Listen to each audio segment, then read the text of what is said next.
اور حسد کبائر میں سے ہے۔ آسمانوں پہ سب سے پہلا گناہ حسد کی وجہ سے ہوا۔ شیطان ملعون نے آدم علیہ السلام سے حسد کیا،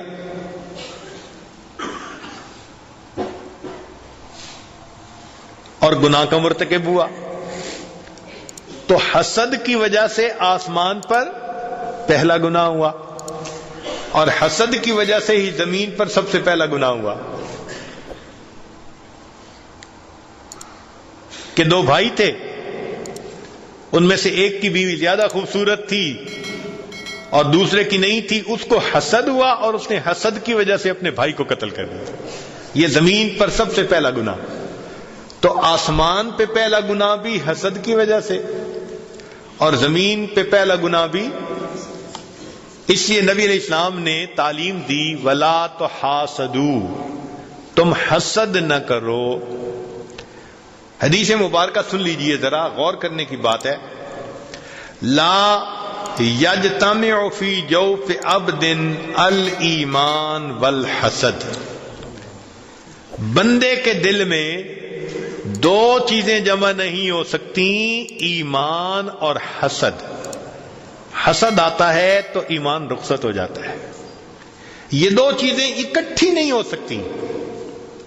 لہذا جو اپنے دل میں حسد محسوس کرتے ہیں وہ اپنے ایمان کی خیر منائیں، کیونکہ نبی علیہ السلام نے فرمایا کہ ایمان اور حسد یہ دو چیزیں ایک دل کے اندر جمع نہیں ہو سکتی۔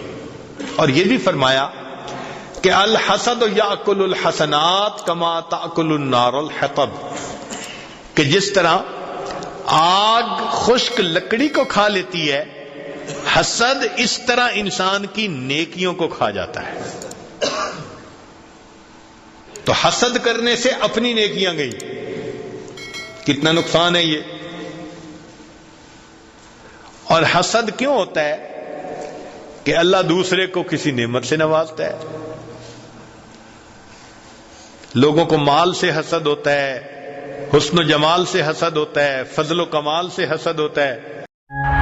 Watch informative blogs and beyond. Subscribe to Fikr-e Haqiqat.